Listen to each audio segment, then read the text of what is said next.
शाळेमध्ये स्वसंरक्षण शिक्षक प्राथमिक स्तरापासून चालू करा, चालू करा, चालू करा, चालू करा.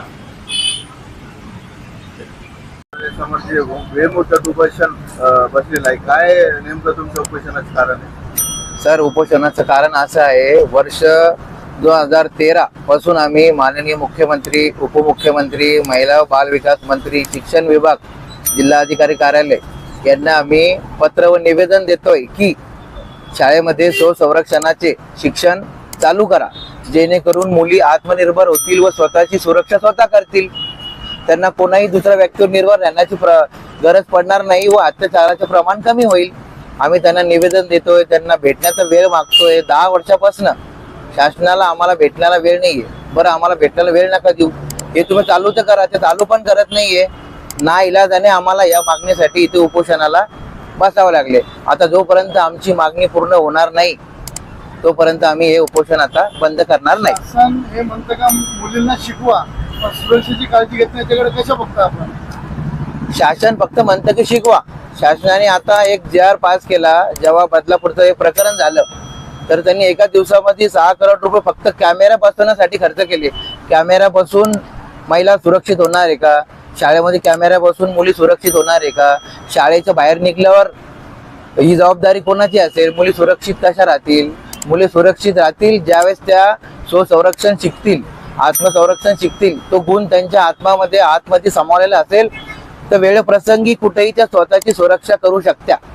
मुलींची कशा पद्धतीने आपण देणार आहे मुलींना? म्हणजे शासनाच्या शाळेला आपण कॉन्टॅक्ट करणार आहे का स्वतःचं प्रशिक्षण केंद्र आपण स्थापित करणार आहे? आमचं प्रशिक्षण केंद्र वगैरे काहीच नाही. शासनाने त्यांच्या शाळेवर प्राथमिक स्तरापासून शिक्षण चालू करावे. जे स्पोर्टचे टीचर आहे त्यांना ट्रेनिंग करून, त्यांची 5 ते 2 वर्षाची ट्रेनिंग असते, ती कंप्लीट करून त्यांच्या स्पोर्टच्या शिक्षकाकडून हे शिक्षण चालू करावे. आपल्या राज्यामध्ये जनावर सुरक्षितपणे बाहेर फिरू शकतात, पण महिला बाहेर फिरू शकत नाही, याच्याकडे कसं बघतात? याच्याकडे बघायचा दृष्टिकोन असा की आपलं शासन ते दुसऱ्या कामात व्यस्त आहे. त्यांना महिला सुरक्षेविषयी, महिला सबलीकरणाविषयी एवढा काही महत्व नाही. त्यांना फक्त महिला सक्षमीकरण, महिला सक्षमीकरण, महिला सक्षमीकरण हा विषय ते गाजवत आहे.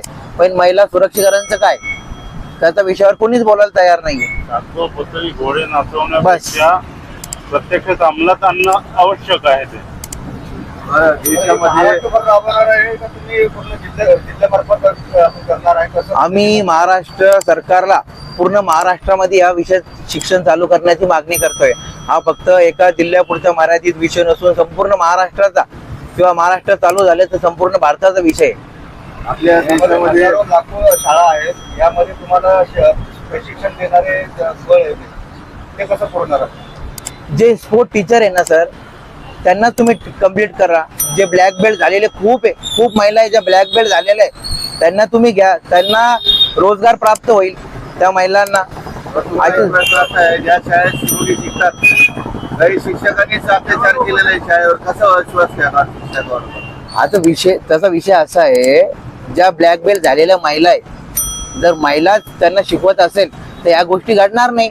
आणि मुली जर या शिकल्या 1 वर्षामध्ये, 2 वर्षामध्ये, जर शाळेतला टीचर असो किंवा सरकारी कर्मचारी असो, मुली जेव्हा सेल्फ डिफेन्स शिकलेल्या असेल त्या कधीही कुठेही स्वतःचं संरक्षण करू शकता. आपल्या देशामध्ये बरेच घटना घडलेल्या आहे. मुलींना बलात्कार करून निर्गुण हत्या करण्यात आलेली आहे. काय कायदा करायला पाहिजे? तर कायदा म्हणजे त्यांना डायरेक्ट फाशीच करायला पाहिजे. आणि जर त्यांनी स्वतःची सुरक्षा केली तर बलात्कार घडणारच नाही. बलात्कार झाला नाही की तुम्हाला फाशी देण्याची, कोणाला कायदा करण्याची गरज पडणारच नाही. जर तुम्हाला कायदाच कोणता करायचा असेल महिला सुरक्षेसाठी तर स्वसंरक्षण हा कायदा तुम्ही चालू करा. नित्यांत, महिन्यातून 1 दिवस नाही, 3 दिवस नाही. शासनाने एक JR काढलेला की 3 महिन्यातून 1 दिवस शिकवावे. 3 महिन्यातून एक दिवस शिकवून आणि वर्षभरातून 4 क्लास होता. महिला या स्वसंरक्षण शिकणार आहे का? आमची मागणी आहे की रोज नित्यांत जे स्पोर्ट टीचर आहे त्यांना कंप्लीट करून, नाही तर ज्या महिला ब्लॅक बेल्ट झालेल्या आहे त्यांना तुम्ही रुजू करा. तुमच्याप्रमाणे जसं तुमच्या नियमात बसतं त्यांना रुजू करा व स्वशिक्षण चालू करा. ज्या ब्लॅक बेल्ट झालेल्या महिला आहेत त्यांना सुद्धा रोजगार भेटेल आणि मुली सुद्धा स्वसंरक्षणाचे धडे शिकतील. आपलं नाव?